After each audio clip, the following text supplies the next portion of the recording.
Everyone, this is Sanskriti Tripathy. So, Worldly Voice gave me this opportunity to share my poem with you all. And I would like to share the basic idea behind the poem before the narration starts. So, one day, randomly, a thought came to my mind that even today it gets difficult for women to manage while they are menstruating, not just in terms of hygiene, but also in terms of the pain they experience. So I ended up thinking that how did they manage while they were in the concentration camps during World War II? And I searched the whole thing up on the internet, and it was a lot of information. And I could not help but just write a poem on it, because it was not just about menstruation, it was also about a number of emotions women experience while they were in the camps, which were related to menstruation only.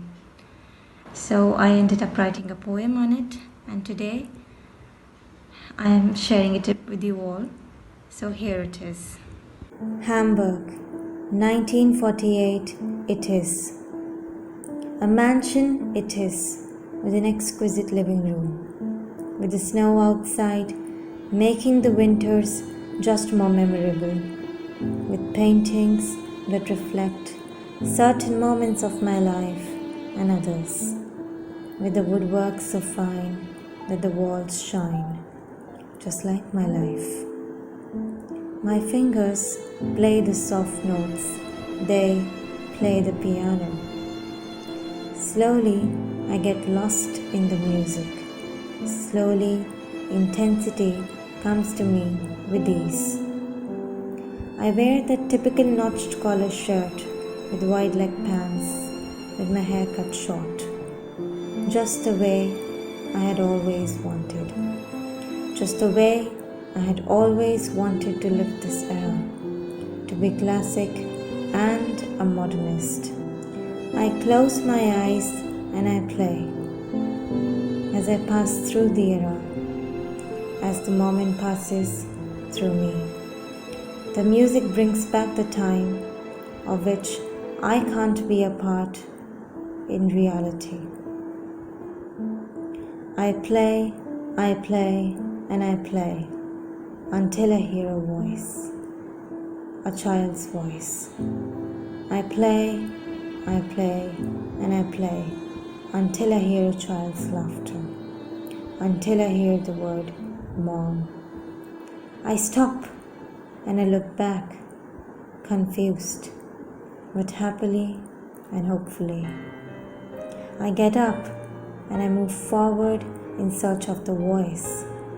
The voice keeps getting louder and louder as I move forward while I look through rooms.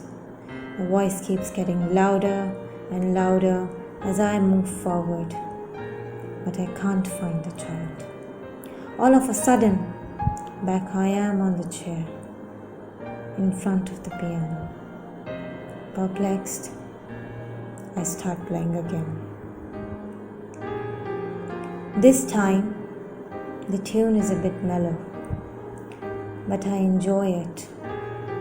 I feel it. I play, and I play as I enjoy the music. I play, and I play until I hear the child's laughter again. Puzzled but hopeful, I once again get up to look for the voices, to look for a child. But the thought that I might not find what I am looking for, that such a simple aspiration of mine won't be fulfilled, won't get fulfilled because of me, stops me from going ahead. I sit back on my chair. For a while, I look back with mixed feelings. But after taking a deep breath, I start playing again. I try to play, I try to sway.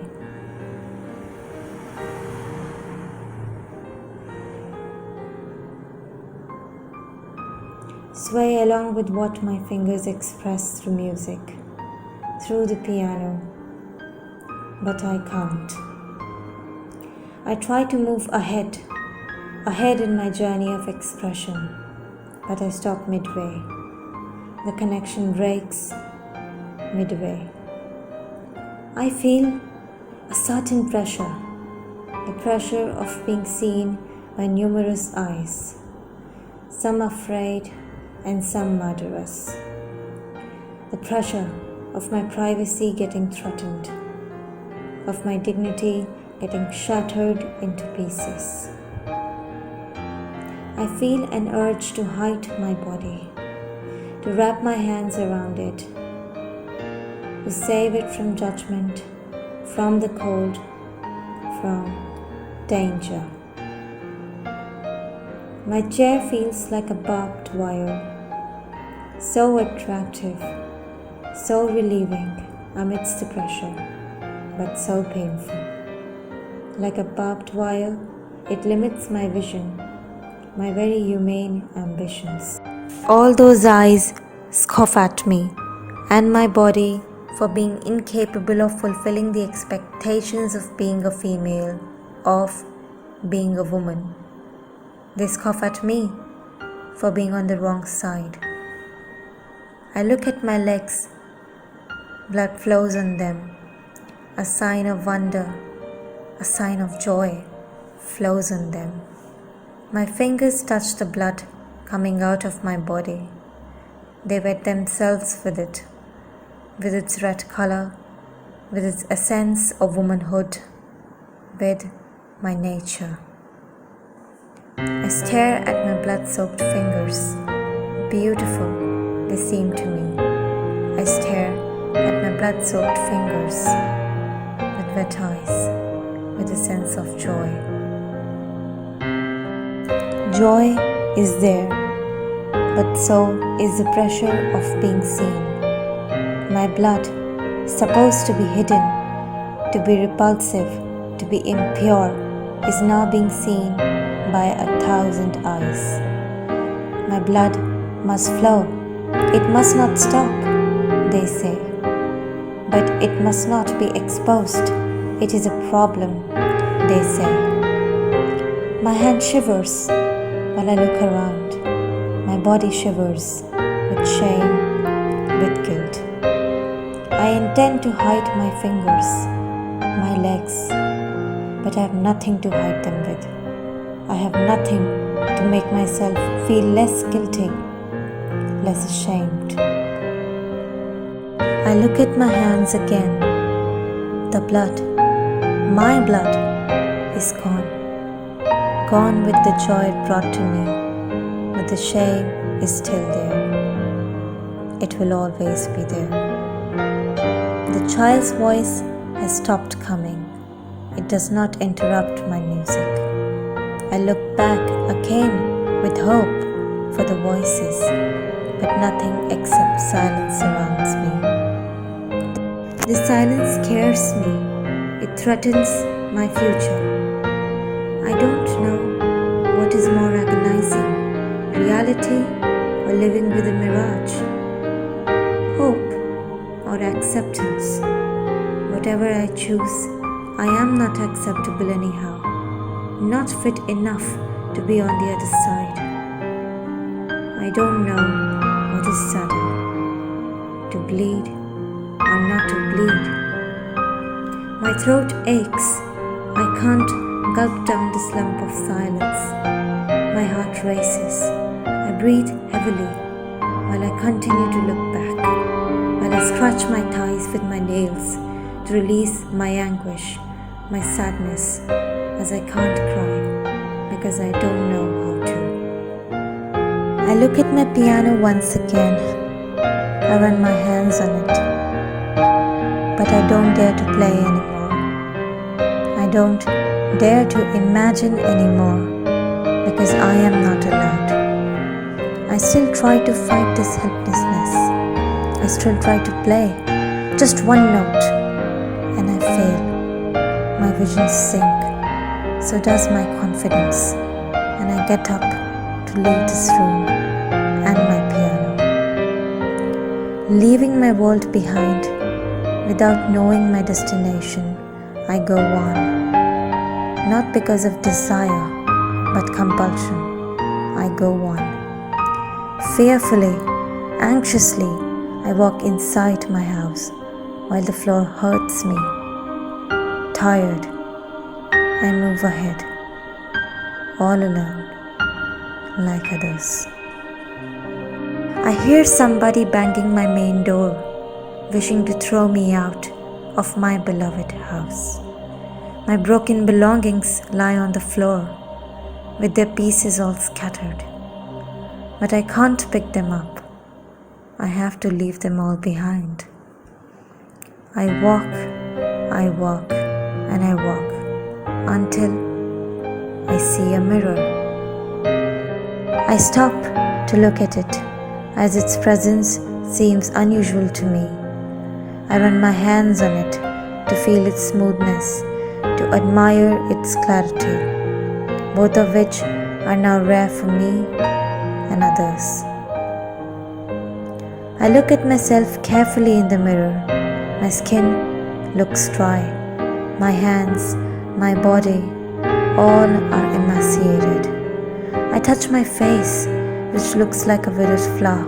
I try to rub it, to remove its dullness, to make it look acceptable to me. My grief makes me impatient. The mirror shows me the truth, which makes me more impatient. I am a woman without her glory, without her hair, without her glow, without her charm. The mirror tells me that I wear no clothes, but the white ones with blue stripes, all filthy and old. The mirror tells me that there is nothing feminine about me, that I live a facade because I can't cope with reality, because I can't escape. 1,000 eyes are again staring at me, but they are sad and scared. They all wish to cry, to scream, but they can't. They all wish to be free, but they can't be free. But what do I wish? I ask myself, without uttering a single word. Keeping my hands on my stomach, I look around and then at the ceiling. I shut my eyes and I scream, only in my head, that I want to bleed, I want to bleed, I want to bleed, to be safe, to be called a woman. Silence surrounds me, but I still hear myself screaming, everyone screaming. It is not Hamburg, 1948. It is Neuengamme, Sobibor, Auschwitz, just any other death factory in 1940.